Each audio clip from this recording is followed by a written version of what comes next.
Louisiana All-American Sports Show. Louisiana All-American Sports Show. Louisiana All-American Sports Show. Louisiana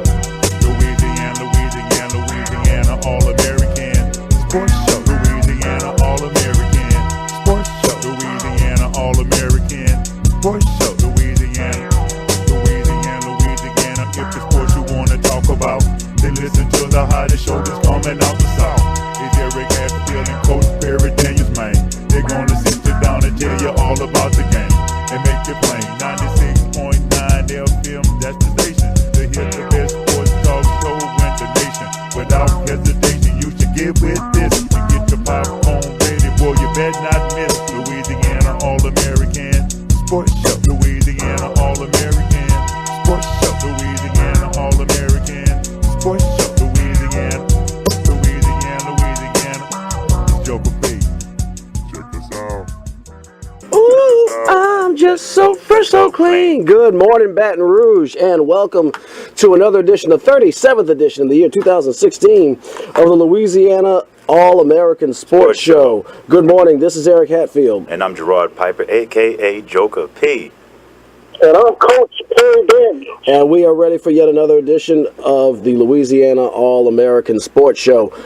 Hey, it's September and it's football season. Yeah. And hey, it's that time of the year again, right, fellas? Yeah, man. I'm just so excited, especially about the game last night, the Louisiana All-American Sports Game of the Week.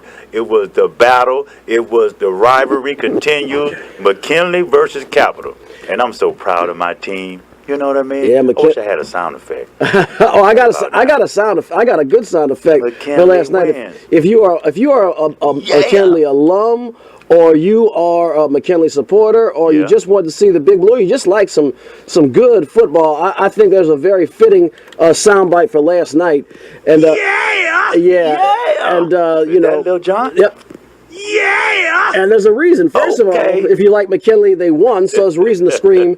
Yeah! And also last night, the Louisiana All-American Sports Player of the Game was Lil Jon. Yeah! Lil Jon Lewis of the McKinley Panthers. We've had a little fun with his nickname over the last couple of years. That's his real name, too. Oh, are you serious? His real name is Lil Jon Lewis. You're joking. I'm serious. I did not know that. That's his name. I did not know that. So give him one more. Give him a one more time. Yeah! So when he calls in, and he should be calling in shortly. He's our player of the game, and we've had some fun with his name over the last couple of seasons. We've been bringing McKinley Panthers football either via here on WHYR at LouisianaAllAmericanSports.com. But he had a very good performance last night. Offense and special teams. He had a 90-yard kickoff return for a touchdown. Ran the ball well. Ran in a touchdown in the second half. Just a very solid all-around player. Played very well, and I'm kind of thrilled. Not to mention the fact that we can have. It's always good to have fun on the radio. So we're thrilled to have him as our player of the week. He should be calling. He should be calling in a minute. But Coach Perry Daniels, I wanted to ask you this question. Being an alumni of McKinley, Coach, you there? I'm here. Being an alumni of McKinley, and of course you was the quarterback, being a high school quarterback of McKinley, can you remember, and we've been following this McKinley for a few years now. I don't remember the last time he scored 50 points. That's anybody. I had to go in the archives. That's a really good point. Man, that's a milestone. You know? that is a milestone, and it's good to see them be that productive offensively. They looked really good, or they sounded really good from where I am last night. And, hey, Friday night, the first game down in the bottom, coming up against the St. Michael Warriors. That's going to be a really good football game. We'll see how productive that offense can be this upcoming Friday night down at McKinley High at 7 o'clock. Let me say this, though, Joker, since you asked that question, man. I've been on the other side of this exact identical score that they had last night. Oh, so you remember that? You had a flashback. I remember that. Hold on, I think our guest is calling in right now, so you guys go ahead. Let me get him ready. Yeah, get him ready, Lil John Lewis. And what's going to be telling next week when down in the bottom against St. Michael? I think with the Jamboree, we kind of got spoiled with McKinley the way they, pretty much beat Woodlawn and pretty much did what they wanted to do. They came out the first 3 drives, was able to get a score. So I was a little excited until they faced Scotlandville. But I give McKinley a little credit. I don't think the score reflects what the game really was. I thought Coach Hilton made a good point when he talked about the turnovers they had with Scotlandville, the lost opportunities. And in the beginning of the game, they actually was in the game with Scotlandville, stopped them on a couple of drives. But the turnovers and silly penalties, I think, just kind of steamrolled. So now they bounced back with another team, Capital. Coach, we had their coach on. Absolutely. And Coach Johnny Duncan. And Johnny Duncan, great coach. Great guy. He's in the rebuilding stage too, and so it was just he's in the building stage. He's in the building stage. You know what I'm saying? So I'm very excited. McKinley won, but I think next week, we had a great team with Scotlandville, and now we had a team that's trying to rebuild with Capital. It was a rivalry game. So next week we're going to really see. I'm able to gauge where McKinley really is. They're a mid-tier, top-tier type team in this district. This is going to be an interesting measuring stick for the Panthers. You had Scotlandville, to your point. This is not only are they a very good team, it's a team that's loaded with talent and should maybe be in the Superdome this year. It's you're talking about a team that's they're ready for prime time. Yes. McKinley is new coach, new system coming up. But hey, we got I think we have Coach back on the line. And Coach, do we have our guest on the line? We sure do, man. Before I introduce our guest, let me finish that story on the 52-12 loss that I suffered as quarterback for McKinley against the hands of the Capital Lions.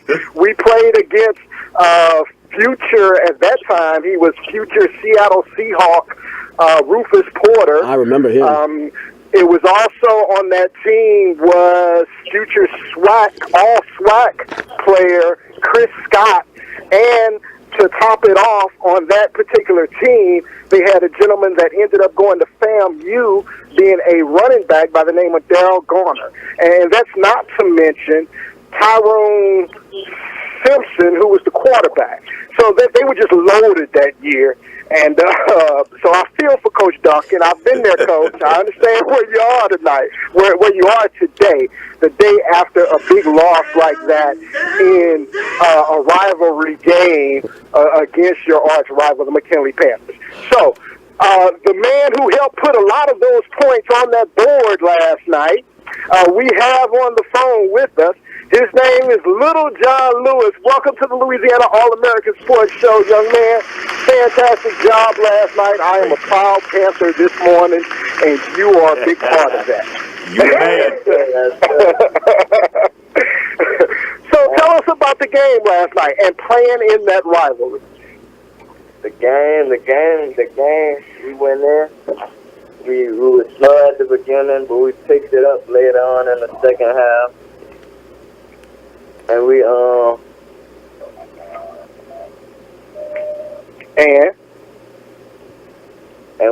the team, as a team, we did what we had to do. We bounced back. We started out slow. We bounced back, and once we started scoring points, we just did what we had to do as the Panthers, as we do. Yeah. We put up points quick.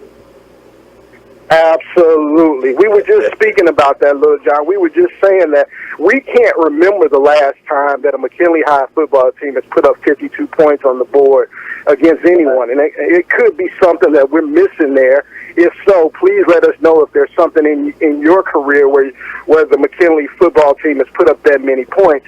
If you can't recall anything, share with us why you think this offense is different than years past. I feel like the new coaches that came in, they helped us out a lot. We run now a quick offense, no huddle, and it's quick. And I think no defense could really top our receivers, our running backs, and the quarterbacks.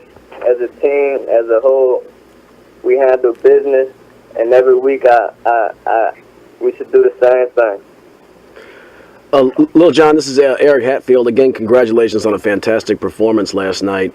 We've been following the McKinley Panthers team for a few years and following you for a few years, and I got to say, it's almost become a cliche in sports when you hear when a team kind of has a turnaround and you guys have been passing the ball, these few games we've gotten to see you passing the ball and having some progress in the air, and you hear the cliche, it's a totally different team.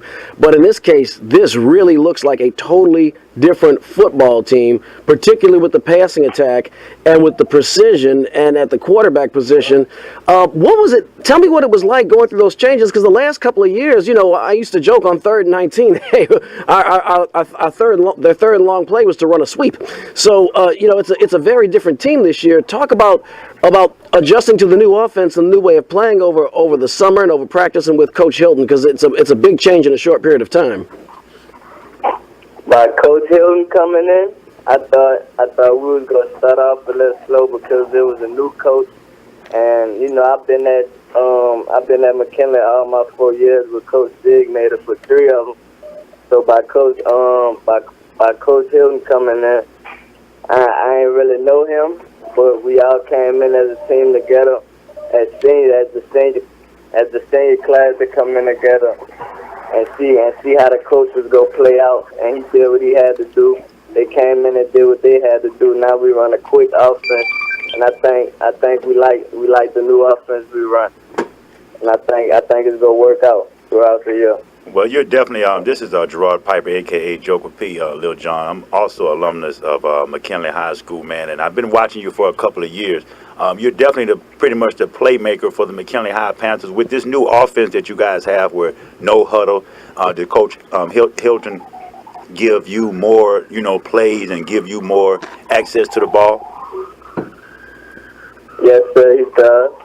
I'm a shifted player. I play running back, receiver, and a couple special teams. And he moved me around the ball, make sure the ball get in my hand. And give it to his playmaker. So tell me about that the kickoff return you had last night. What did you see, and when did you know you was able to break it over? Once I finally picked the ball up, I found my lane, and I hit the hole and took it home. All right. Hey, man, let's talk about.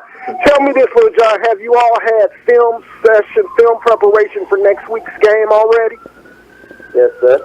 Wow. And what did you all see regarding the St. Michael team that you have coming up this Friday?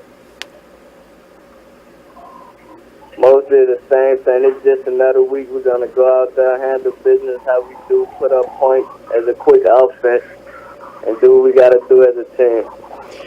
Lil John, last night when I first was interviewing Lil John after the game, he said, I'm a little nervous here, but you got a lot of confidence, man. You got, notice how he takes his time and then he kind of delivers, and you feel very confident, and it's justifiable. He called me sir. Did you hear? I did. I caught that, man. So I mean, he's got that quiet confidence, man. Knew, man. It's Joker P. So, that's fair. Look, what do you think? You got district coming up in a couple of weeks. Tell me about our opinion, kind of from the outside looking in. This St. Michael's game is a really good tune-up as far as considering the type of opponent you have. Tell me what you think about this game as far as how it can maybe affect the district part of the schedule coming up, and how do you guys think? How confident do you guys feel coming up against district play this year? We feel, as a team, we feel very confident that we could do it. Going back to last week's loss, I feel like we gave up points at the beginning of the game. Yes. And we really gave the game away. But as far as going into these next couple weeks, I feel like we could do it and we can handle business. We just got to shake back as a team. Well, I definitely like your confidence, man. I like, and just sounds like you guys are enjoying this new offense that you are doing, and you seem like you're relishing in it and thriving in it. Because I heard you say you're not really concerned too much about St. Michael. You say we're gonna do what we're gonna do. We're gonna put up points, continue to have fun. We're gonna look at the other team, but we're mostly gonna be about ourselves. And that goes with so how many seniors is it on the team? And of course, I know you're taking a leadership role. How's that been for you this year? It's been well. I feel like the younger guys look up to us as the senior class, and I think we have 20 seniors as a whole, and I think most of us start. So the younger guys look up to us. So I feel like next year when we leave, they got a big role to play once they step up, and they're gonna do what they got to do too, as this quick offense continue to go throughout the year. Good job. That's awesome. Let me try to help you out here as well. Skill position players, man, they get a lot of the recognition and the attention. You know, you get to score a 90-yard touchdown and catch nice long passes. But let's talk a little bit about those folks up front that make that thing happen for you. That gives your quarterback time to get you the ball when you're in the backfield. That opens up those holes for you to be able to run through. Talk about some of the McKinley linemen. And just mention some of their names and positions and what year they may be. We got Sean Bonner, right guard. Okay. That's really my to-go man when I'm in the backfield. I feel real confident in him. I trust in my whole line, but that I really trust in him. And every time I run, he's there. He's tell me on the field to run behind him every play. And Lawson, I got Lawson, number 69, another big fella on the line who helps me out when I'm running the ball. Yes. Okay. Good. Those are the two you want to get in. Anybody else? Give you shouts out. Those are his boys right there. You can tell. Out. That's a good job, though, man. They protect you, so you take care of them. Who else you want to shout out? Go ahead and get your shout outs out the way. And another one, Blake Williams. Yes. Blake Williams. What y'all call him? Junior coming up. That's what we call him, Blake. He's nice. He's new to the line. He played defense last year.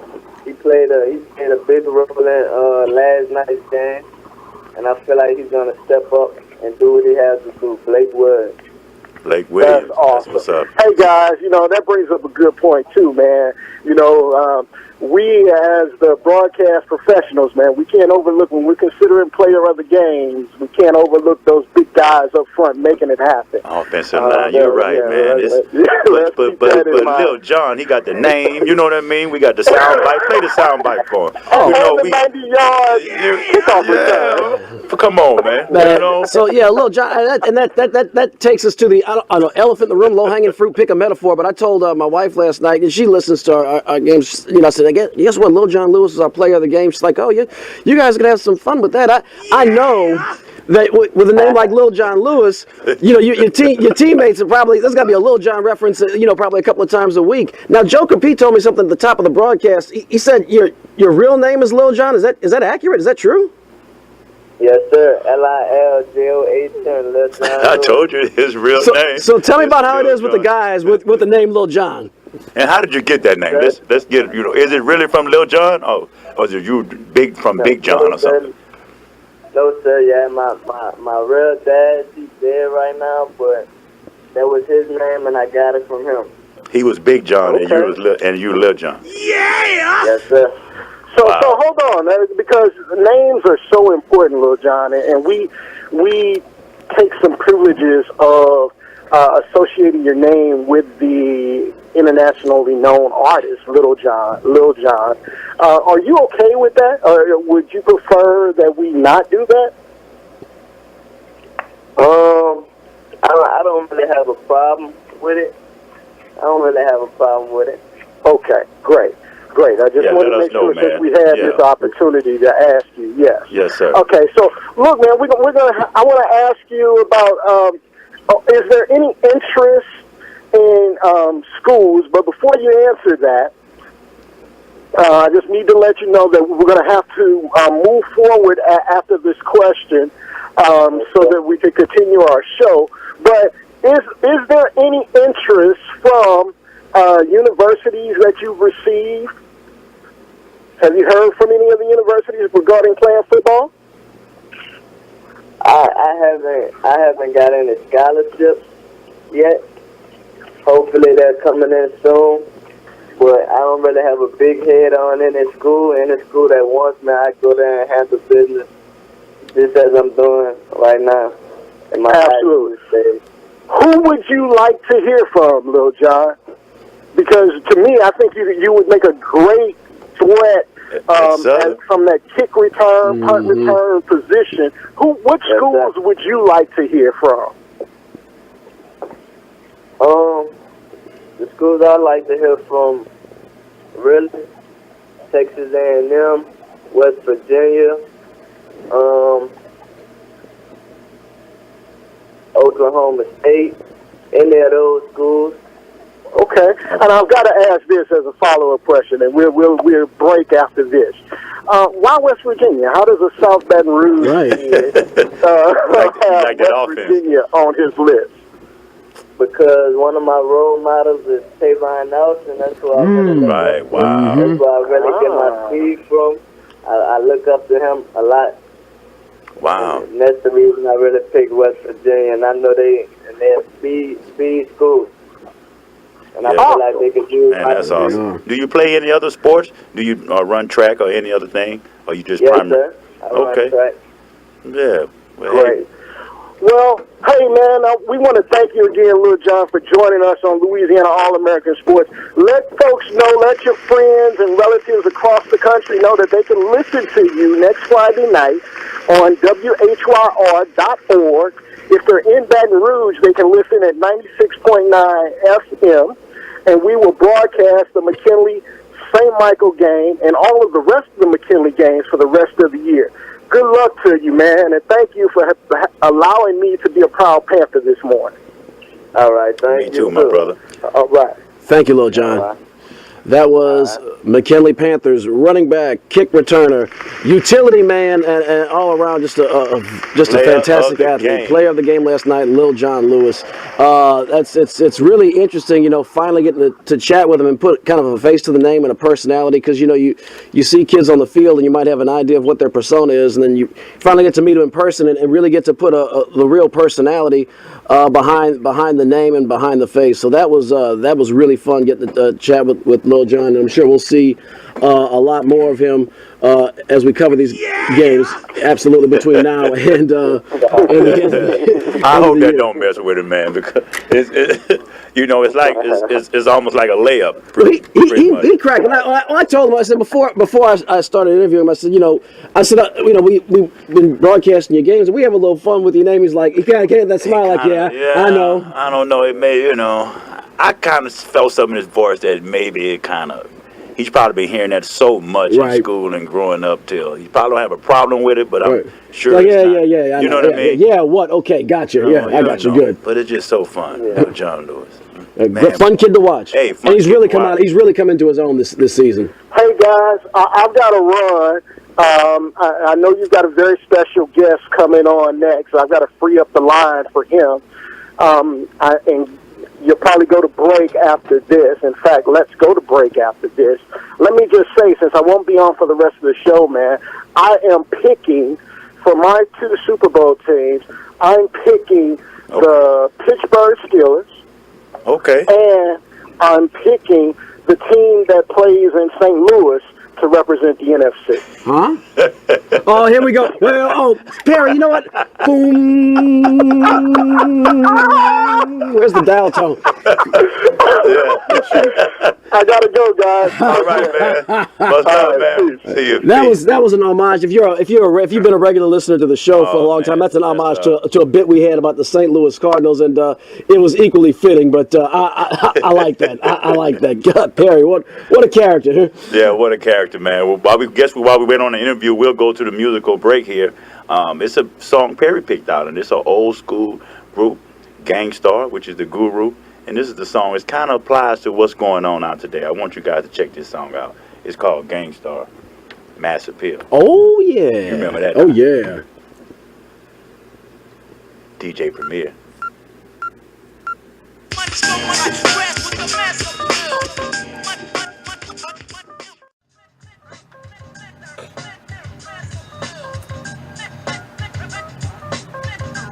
Fade it out now. Okay.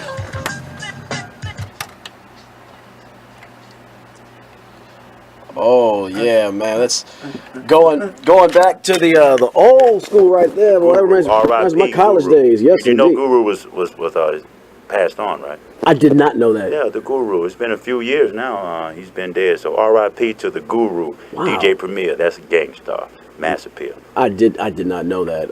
Boy, that's a jam right there. Oh man, But you gotta get your hip hop historian. I know I swung and missed on that one. Yeah. Let's just before we move on to our next guest, I just want to kind of wrap up the high school scene. Catholic defeated Zachary last night. That's a showdown between a couple of state champions. Big win there, obviously, for the Bears.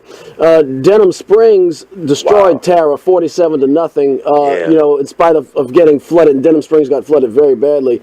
One heck of a dramatic win as U-High came back from multiple scores down in the second half to defeat Southern Lab. Southern Lab every year keeps getting closer and closer and closer to beating U-High, but right now Coach Chad Mahaffey he's one step ahead for now. But that's a very good matchup. You got a small school against a bigger school, and both a couple of champions. Southern Lab is coming. It's a matchup of champions now. It's a matchup of champions for real. Central defeats Dutchtown in what was a snooze fest, 13-10. It was 3-0 at the half. West Feliciana over Livonia, and Plaquemine just pounded our friends across the river at Port Allen. Plaquemine was actually they started at the beginning. They got ahead, and Coach Mitchell, he's still got some building to do. The Green Devils though over there in Plaquemine, they're kind of a developed team, and Coach Mitchell's still building that program over there in Port Allen. Right. Parkview Baptist was dropped by Riverside last night, 33-28. East Ascension loses to Thibodeau. Walker absolutely destroys Franklin. And that is, of course, Scotlandville. They defeated St. Aug, and that's not easy at all. And speaking of other New Orleans schools, my alma mater got pounded by Country Day last night. Hey, I just saw our other friends over across the river.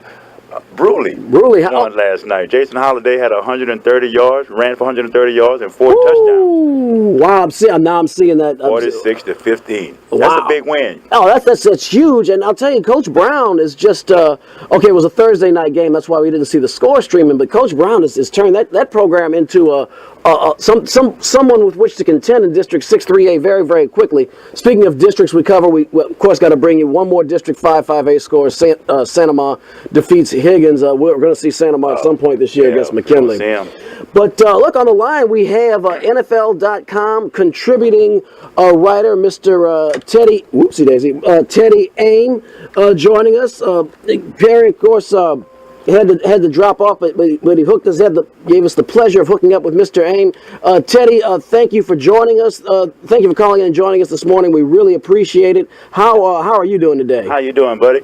I'm good. How are you guys doing today? Oh, we're super fantastic, and of course very, very thrilled to have the National Football League back in full force. Teddy, yeah, how you guys? I know Perry had to drop off, but that was some good old school music you guys were playing there with Gangstar, man. I appreciate that. I'm sure the listeners appreciate that. Oh yeah, well, you know, it's mass appeal. The 35 and over crowd is loving it. Right. Little John Lewis is like, what? What? No, I appreciate you guys having me on. So, you know, the football season is in full swing, and obviously the NFL starting tomorrow. So, man, good a good time. This is a good time, but it's been a lot of drama, a lot of things going on in the NFL. First off, before we get into, to break everything down, I want to ask you, what do you think about, of course, the Colin Kaepernick? That's the big story that's going on now. And some of the other players now that are starting to kneel and for the national anthem. I think I think that they are absolutely, expressing their freedom of speech. My issue with everything, I guess, is that, everyone was up in arms about it because they're like, he's disrespecting the flag and this, that, and the third. But when you look at the big picture, he's doing what these soldiers and what people have fought for years. He's doing what they have fought for, which is expressing his right to express himself and the freedom of speech. So I have no problem with what he's doing. If that's the way he chooses to want to bring awareness to what's going on in the communities, with racial injustice and everything else that's going on in this country. And I applaud him for it. He's brought a lot of attention to some of the things, and he's actually giving back. I know he said he's going to give back his first $1 million that he made, and he's going to reinvest that, back into the community. So I applaud him for it. The thing that struck me the most when all this started happening was the fact that the veterans came out and supported him. That says a lot to me. So to all the people who were saying that he's disrespecting the flag and he's not being patriotic and things like that, when you have veterans who have gone overseas and fought in wars and have risked their life, so that he can be able to stand up and say, you know what, I'm not standing up for this flag and this national anthem because it's not equal. All parties aren't equal in this country. And when you have people who have gone, like I said, who have gone overseas and fought in these wars and they stand behind him, that says a lot to me. And that I was really happy to see that a lot of the veterans and veteran organizations came out and did that. So yeah, I felt the same exact way. And to me, a lot of people are talking about the veterans and saying, he's disrespecting the veterans. But to me, when the veterans go over there and fight, a lot of those guys we see on the corner. So when they come back to the country, they went out and fought for freedom. We don't treat our veterans right. We don't treat our veterans, but we sit up and say, oh, we love the veterans. But when they go out there and they come back, you see them homeless on the street. You see them, when the VAs are tore down, they don't get a lot of problems. And so, it's kind of that thing with me, and that's how I take it. They try to change the narrative a little bit. But it worked. I think Colin Kaepernick has started the discussion. We're talking about it. You know what I mean? And you're going to see, I think you'll see a lot tomorrow when the NFL kicks off. I think you'll see a lot of different things going on before the games, when the national anthems. You'll see several players across the league not standing. I think they said last night several high school teams did the exact same thing across the country, and they didn't stand up for the national anthem. So, like I said, I commend Colin. He's obviously started something here, and maybe this will bring the attention to some of the issues going on in this country with what's going on. Maybe this will shine a light on it, and maybe we can sit down and finally at least start the conversation and start to discuss ways to figure out how we can move forward as a country and unite. So, Teddy, let me ask you a question as a contributing writer in kind of some of the circles that you run in and communicate with. This is just me, Eric Hatfield's point of view, but I've noticed that some players like Brandon Marshall and some others, the lady, the soccer player, and I can't recall her name off the top of my head, but a lot of folks that were taking a knee during the anthem. I thought that was, this is just my perspective, I thought that was a way to still be respectful and make a statement at the same time, because it's not just sitting and tweeting or something like that. You're taking a knee, which I think is still a posture of respect in a manner of speaking, but making a statement. Am I just, is this in my imagination, or is there something to that? No, I agree with you wholeheartedly. I think taking a knee is people just want, they obviously, you're supposed to stand and put your hand over your heart and things like that. But I think, taking a knee, I think people just sitting down, I have no issues with that either. If you're going to protest, do what you need to do, is my opinion. And, it's funny because a lot of times you don't see athletes doing these type of things because, let's be honest, we're in a day and age where a lot of people, especially, athletes, celebrities, they have a lot to lose. So a lot of them don't step outside of that because they don't want to lose their endorsements. They don't want to lose, any type of income that they have. Because they don't want to step out on these issues and talk about them. So that's why I really commend Kaepernick, because let's be honest, he has not played well for the last several years. No, he's on the bubble for making, he was on the bubble for almost not making the roster for the 49ers. So he really took a risk here. The organization, the 49ers, could have easily been like, you know what? You out of here. We could have taken the stand. They could have taken the stand where, hey, we think you're disrespecting the flag and disrespecting, and being disrespectful, and they could have easily cut ties with them. But I honestly think the 49ers felt like if they would have done that, they would have gotten some negative backlash. So they didn't want to do that. So what they're going to do, what they'll do is let him kind of hang himself on the field if he doesn't play well, and use that as an excuse to cut him. So, but like I said, a lot of athletes and celebrities, they don't take these kind of stance on these social issues. They have too much to lose these days. Everyone's so self-involved. And they're like, hey, I'm at a certain point where I have just too much to lose. But at the same time, you have a responsibility and a platform that you need to use to raise awareness to these issues. And that's why I really commend Colin for doing what he does, especially, like I said, seeing is that he was on the bubble for making the roster, and there was no guarantee. Right. I mean, he could just be out on the street looking for a job right now. Especially the with Chip 49ers Kelly. taking that thing. Exactly. Right. And the way he does business. And I saw today and read in the paper this morning that Brandon Marshall actually lost an endorsement. Did you read about that? I didn't hear that. I believe. Yeah, it was from a credit union that serves a lot of veterans, and he only been endorsed, been with them for a few months, and they put out a statement saying that while they respect his right to protest, they don't feel like he represents how they feel and this and that. So like just like and you that's said, fine. I know Brandon. I've followed Brandon his entire career, obviously being a Chicago Bear. And he's been, he's very outspoken on the other several issues. Well, the linebacker Brandon Marshall. The other Brandon Marshall. I'm sorry. Actually, that Brandon Marshall got a lot of hate mail because of linebacker Brandon Marshall taking a knee. But I didn't, not to steal your thunder. Go ahead, Teddy. Yeah, no, I'm sorry. You're absolutely right. You're talking about the Brandon Marshall from the Denver Broncos. Correct. Yeah. And I saw that the other day too, and it's unfortunate, but at the same time, I'm sure Brandon is feeling like he's taking a stand and he's doing what he believes is right, and like I said, I commend him for that as well. So I do find that in America, with athletes, courage might not pay off in the short run, but it seems to be rewarded and honored and looked back kind of fondly in the long run, and I think that'll be the case, and I think Brandon will do his talking on the field as well. Teddy, speaking of football and speaking of Denver Broncos. Speaking of the Denver Broncos and Brandon Marshall, hey, we have, of course, Theddy Aime on the line, NFL.com contributing writer, who is our guest, because we're celebrating the return of the National Football League.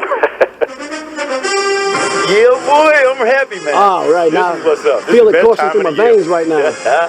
So, Teddy, so look. But first, let's start with the first game. Right, you took the words out of my mouth, Joe. Cam Newton. Cam. Oh, Cam. Teddy, that was a heck of a start to the season, don't you think? That was an awesome game. It was definitely fun to watch. It was a tale of two halves when you look at the game. Carolina came out. They had a pretty good game plan in that they did a lot of chipping off the edge on Mr. Thomas there, and they gave Cam a pretty clean pocket to throw from. And they didn't allow him to they didn't allow those great Denver rushers in WHYR and those guys to really get to him. And he had some success throwing the ball downfield. And they were moving the ball with some pretty good success. And they took a lead, and it looked like they were going to continue. Honestly, I thought the game may get out of hand there, but especially with the rookie quarterback. Yeah. With the rookie quarterback that Denver trotted out there, Trevor Siemian, who'd never taken an NFL snap. I thought he played pretty well. He made some really nice throws. He threw a couple interceptions. The first pick was just a great play by Latulele, the defensive tackle jumping up to tip that ball and getting the interception. The second throw, I think he was trying to hit Emmanuel Sanders on a corner route, but I think he was probably 2 seconds too late in releasing the ball. It's probably a play if he could have it over again, he'd probably either try to get it off earlier, or he just eat it and just eat the sack. But he threw it a tad bit too late and it got intercepted. And but other than that, I thought he played a clean game. He made some really nice throws, and you can kind of see why Denver was kind of excited about him, especially in that Kubiak offense where they move the pocket a lot and they move the launch point a lot. Right. He's got the mobility to play in that offense. He can run the naked. He can get outside of the pocket and make some nice throws. So I think they got something to work there. It's only one game, and it's only one game. But do you think Carolina actually lost that game, or do you think Denver won it? Because everybody thought Carolina was going to really win that game, especially with the rookie quarterback. So Denver really more surprised me, because when you look at it, the first couple drives, they was going down the field, but they kept either turning it over. And C.J. Anderson, I'm starting to believe in this guy. Yeah. This dude is a stud, man. He had a really nice game. Yeah, he had a really nice game. I was really surprised by his play out of the backfield and catching the ball. He had the one touchdown on the screen pass, which was really impressive. And I didn't really think he had that aspect to his game, but he truly came out and showed a lot on Thursday night. As far as the Panthers go, I honestly think I think Denver just won the game. The second half, that defense was the defense that we saw last year. Those guys, they got after Cam. And they put some hits on Cam that, I mean, raised my eyebrows. I was surprised that, and me and a colleague were having this conversation about, you know, I don't know if you guys recall last year when Cam was saying that he didn't really get a lot of the calls that some of the other guys got. And I think that game on Thursday night was indicative of that. Oh, yeah. And that Cam took a lot of shots on Thursday night that if that's Tom Brady or Aaron Rodgers, the flag's coming out even before they touch the ground. What did you think about that intentional grounding? And they're going to say it was grounding and the ball didn't get back to the line. Well, if you get your head bashed in, it's a little hard to throw the ball back to the line. Yeah, I thought it was a bad call, too. I thought it was a bad call. If anything, he took a pretty bad hit on that play. And he looked up at the ref, but I was really surprised. I was really, you know, when Cam came out last year and said that he didn't get those calls that those other guys get, I kind of just said, okay, that's just Cam kind of whining or whatever, you know, trying to you know, massage the rest of the next game. But when I watched that game on Thursday, he's absolutely right. There were some hits in that game that I'm surprised he doesn't have a concussion. Me He too. took some bad hits to the head. And that would have been Aaron Rodgers or would have been Tom Brady. They probably ejected that guy. They probably would have ejected Tom Brady like that. Some sort of fine and everything. So, but from the Panthers' perspective, I mean, they're going to be fine. They look good. I mean, honestly, I think Denver came out in that second half, and that defense won that game. The offense, you know, did what they had to do. They moved the ball a little bit. But I think the Panthers' defense looked good.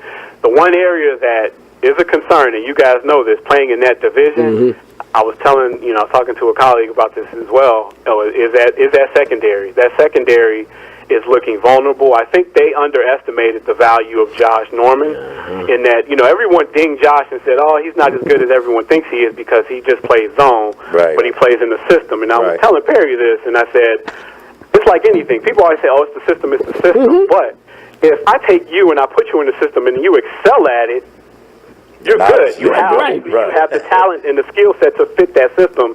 And I think Josh was a great fit for what they did because they run a lot of zone coverages on the back end because they like to run, you know, they like to rush the 4D linemen up front and their linebackers blitz on occasion.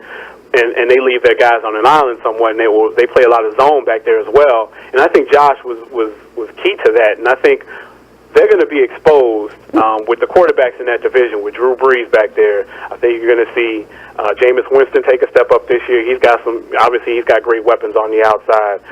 You got Matt Ryan, Julio Jones to deal with down there in Atlanta. So that is the one area of concern if I was Ron Rivera that I'd be looking at is the secondary. And I know they don't put a lot of stock into their secondary. They like to put a lot of their assets into the D-line and their linebackers, and that group is great. But a rush is null and void if you can't cover on the back end. You know what I mean? Absolutely. So we'll see how that progresses as the season goes. So, yeah, look, of course, we are in Louisiana, so the ears are, of course, perking up when you talk about the NFC South. What is your take on the NFC South this year, Teddy? And obviously, in particular, we have some listeners who are going to perk up when we talk about the Saints. But what's your take on the Saints and the division this year? Honestly, I think the division. I think Carolina is still the cream of the crop. I think we'll probably see them repeat as the division champions. But I think they'll be tested. I think Tampa Bay will be improved. We'll see how their defense does. I think Jameis will take a step up in year 2. You know, they kept his offensive coordinator. They fired Lovey, and they kept the offensive coordinator there to keep the continuity as the head coach. So I think you'll see that kind of flourish. You know, hopefully, for them, we'll see Mike Evans take a step up. He was a little bit inconsistent last year, but he's got all the talent in the world. It's got Doug Martin back there, but I want to see what they do on the defensive side of the ball to see if they can stop anybody. And then you look in New Orleans, in your neck of the woods, you got Drew Brees, who just signed an extension, got paid big money, but it is a cap. Yeah, it is a cap-friendly deal, and that most people don't know that they can spread that bonus that he received. I think it was $44 million in guarantees and a $30 million signing bonus, but they can spread that signing bonus across a few years. And I think, actually, and don't quote me on this, I think after 2 years or after 2017, they can get out of that contract. So essentially, they're on the hook for him this season and next season. So it's a cap-friendly deal for them. And I mean, even though we've seen Drew decline a tad bit over the last few years, he's still one of the top quarterbacks in the league. And I honestly think we're going to see him put up great numbers this year. I think this is the best cast that he's had, and I know we spoke about this the last time, that he's had in some years. surrounding him with Mike Thomas taking over for Marcus Colston as the big slot guy. You got Brandon Cooks out there. Willie Snead stepped up last year. They went out and they gave big free agent money to Kobe Fleener. He kind of struggled during the preseason there, but I think he's going to play a big part in their offense. The only question mark I have, obviously there's two question marks with the Saints, is the offensive line. Protecting Drew Brees, because that's been an issue over the last couple of years, and they brought back Jari Evans because I don't think they're fully confident in the guard pair in Tim Lolito and Andrews Pete. I don't think they're quite confident that those two guys are going to get the job done. So I think Jari was there before. He's a pro, this is 3-4 time Pro Bowler. While he was there, you guys are familiar with him. So he'll bring some veteranry. He'll probably push one of those guys and be starting, I would assume, within the next couple games, depending on how things go. So if they can protect Breeze, I think the offense will flourish. You got Mark Ingram back there. The one guy that looked really good also in the preseason was C.J. Spiller. And I know he was also on the roster bubble, but I think he's finally healthy, and I think a lot of people don't know that he was really kind of banged up last year and dealing with some injuries and coming to a new offense. I don't think he fully adjusted, but if I know Sean Payton, he's going to find ways to scheme and get him the ball in space, and I think he's going to surprise some people this year. So, and then you switch sides of the ball and you go over to defense, and obviously you guys know losing Sheldon Rank is the first-round defensive tackle that you drafted. I think he broke his leg. He's on IR. That was a big, big loss. I think they had big plans for him, in that he was going to be that defensive tackle that was going to be able to rush the passer and get upfield and provide the pressure that the Saints have lacked for a while now. And to see him go down, I think that was a pretty big blow to what Dennis Allen, the defensive coordinator, who wants to be aggressive and who wants to be on the attack. I think that's a pretty big blow for them. So we'll see. The defense there's some talent back there. You got a veteran linebacker in James Laurinaitis. I think on Sunday, this is the matchup that I want to see on Sunday, will be Delvin Breaux. And we spoke about him last time and how he came from nowhere last year to be a really good cover cornerback. To see him shadowing Amari Cooper on tomorrow will be a fascinating watch. So if you're watching that game, that's one matchup I would watch, is to see how Breaux deals with having to follow Cooper around the formation and kind of shadow him, because Cooper had a really good rookie year and he was injured. He had foot issues last year, and I think he's back this year healthy. He'll have Derek Carr back there throwing him the ball. But I'm picking the Saints to win this game. At home they're incredibly tough to beat at that dome on that fast track, and I think they'll get out to a fast start. The key will be if the defense can slow down Derek Carr and those guys and kind of keep them down. If the Saints get ahead, I think they'll be fine and come out with a victory. Well, who are you picking? Against Oakland, I'm going to take the Saints, 1.5 favorite there at home. I think it could go either way, but I'm going to go with New Orleans in that one. I'm going to go with the Oakland Raiders in this game. I'm not that confident as he sounds. He broke it all the way down. I know. I'm taking notes here. They got to show me. Snead and all these guys going to have to show me. I know Drew really. No, I agree with you. I think this is a game. This is almost a pick'em game. It could go either way. I like the Oakland Raiders. They're a pretty vogue pick this year to kind of challenge Denver in the AFC West. But are they ready? And it's kind of like they have the talent. They've got a lot of talent. That one guy that they have, Khalil Mack.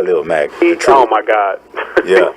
Oh my. I've seen some people, say that he's probably the most talented, linebacker / DN they've seen since Lawrence Taylor. And I won't go that far, because we all know LT was a monster. But this kid, he's not just a pass rusher. He is absolutely one of the best, if not the best, run defender in the league. He's that good. So he's going to cause some problems. I'm sure Sean Payton's probably scheming up some things to get him blocked. They're going to probably have to keep some running backs in to max protect and give Drew some time to throw the ball. But and see, this I kind of agree. This is kind of a pick-em game where I can see it going either way. But I would give the edge to the Saints because they're tough in that dome. Like I said, they're tough at home, and that crowd's going to be fired up. With everything going on down there, I'm sure they're going to rally behind the Saints, and I think that'll give them the edge. Most definitely. I think the home field advantage definitely gives the Saints a little bit of an edge. But going into the season, we don't have a playmaker no more. Raiders, we need a play. Somebody who scores touchdown. We got rid of Graham, even though he fit in our system perfectly because he scored touchdowns. And so I want to see if these little guys Snead, You know, the other receivers are kind of undersized to me a little bit. We don't have a big receiver like a lot of teams you're seeing now with Kelvin Benjamin and these guys, the Dez Bryants. You know, we can go on and on with a lot of these guys. We don't have that. Mike Thomas isn't exactly. Well, Mike Thomas is going to fit. He's 6'3". We'll see. Well. That's what I said. He'll fit that. Because the offense the Saints run is pretty much designed to attack the seams in the middle of the field, which is why Jimmy Graham was so great. Right. And that's, you know, and having Brees back there to throw the ball around doesn't hurt. But I think we'll see Mike Thomas. Obviously, he's a rookie, so you never know what you're going to get. Right. But he fits the mold. He's younger. He's got some good ball skills. He actually kind of reminds me of a guy on the other side of the ball tomorrow, Michael Crabtree. They kind of have similar games in that neither one of them are super explosive, but they can catch the ball. They're big guys. They can get down the field, and I think we'll see him kind of play a big part in the offense tomorrow. I think he's actually questionable though. I think I saw him on the injury report as being maybe questionable with an ankle injury or something like that. But he more than likely he'll be out there. But the guy I really want to see step up this year, and he had a tremendous second half of the season last year, was Brandon Cooks. I think they get him out in the space. They get him, you know, a couple of deep balls and get him out in the space, you know, some screens, some slants and some things like that. I think we can see him make some plays because the guy is quick as a bug and he's got a lot of talent. It's just a matter of getting him the ball. So well, we're definitely going to see. I want to know before we wrap up here, what are your Super Bowl picks for this year? Oh man, let's get to the yeah. Let's get all the way to it. Well, at this point in time, if I had to pick someone from SS, that's a tough question, man. I haven't even really thought about that. But since you put me on the spot here, if I had to look at someone in the NFC right now, I'm going to pick the Arizona Cardinals. I think they were close last year. Obviously, you look at Carson Palmer. They've got everyone returning on offense. I think the key to that offense will be David Johnson, their running back. He was tremendous over the second half of the season last year. He's everyone's hot fantasy pick this year. And I think if they can stay healthy, and I know Carson Palmer, his last two postseasons have not been great. He crumbled. Have not been great. But I feel like if they can run the table and they can get home field advantage, well, not run the table in the fact that they'll go undefeated, but if they can get home field advantage, I think that they'll be my pick to get to the Super Bowl. That defense is super aggressive. Tyrann Mathieu back from his injury. They added Chandler Jones in the trade from New England, so he's going to be a terror off the edge. And I think if they can stay healthy and get home field advantage, I think they're my pick coming out of the NFC. Now you look at the AFC. That's where the debate kind of begins. I mean, you look at New England. Obviously, we'll see how they start with Brady not being there, but you can never discount those guys. Bill Belichick's still the coach. Obviously, I think they'll game plan and kind of scheme to kind of protect Garoppolo these first 4 games and have him not turn the ball over and just kind of be a game manager. And I think they'll run the ball a lot more with Brady not being there. But we'll see. I never discount the Patriots. But at this point, if I had to pick somebody, and I know people may be a little bit surprised by this pick, but I'm going to pick the Pittsburgh Steelers. Interesting. I think Coach Perry picked Pittsburgh and Arizona, didn't he? I thought that's what he said. Yeah. Yeah, I think he picked the same 2 teams. Oh, did he? Okay, I have to talk to Perry. Great minds. Great minds think alike. Yes, indeed. Okay, well, I mean, when you look at Big Ben, I think honestly, when you look at his game, he's probably played the best of the quarterback position over the last few years. I know he's had issues staying healthy, but when he's been out there, he's been tremendous. And we've seen Ben grow over the course of his career. He wasn't really a guy that would stay in the pocket. He'd get jittery. He'd run out. He's tough to bring down. He'd move a lot. But if you watch him over the last several years, he's been supplanted in that pocket. He hangs in there in the face of pressure. He gets the ball out. I think their defense will be much improved this season. So we'll see. That's my early pick.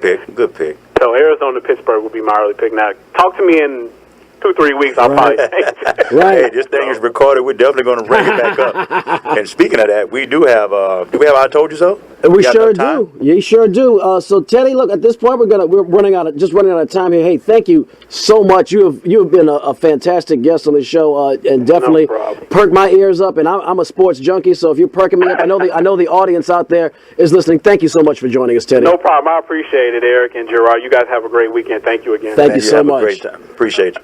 Bye-bye. Bye-bye. NFL.com contributing writer Theddy Aime. And before we head out, we got back in full effect. I told you so. What did I tell you? Didn't I tell you? We'll spit out our Super Bowl picks and then take it to the bridge. Right. This is only about 2 minutes long, so we're cutting it close. We can have it a couple games, huh? We can do it. We can do it in 30 seconds. But we never talked about LSU or nothing. I can live with that. He was kind of running. But he was a good guy. He was too good. He was very good. I really liked him. So we just kind of let him go. Yeah. So I'd rather listen to what he had to say than talk about Southern and Tulane or that crap last week with LSU. Although that would have been a good conversation also. But I could live without talking about that. Right. Me personally. Just because I expected, one thing we have seen in the Les Miles era is sometimes, it ends up being a little closer than we might expect. Like they played Wisconsin a couple of years ago in Houston. Right. So, but I expect LSU to win this game comfortably. I expect Leonard Fournette to have a big day, and I expect the defense to bottle up Wisconsin's passing game. Now, what I expect and what happens could be two very different things.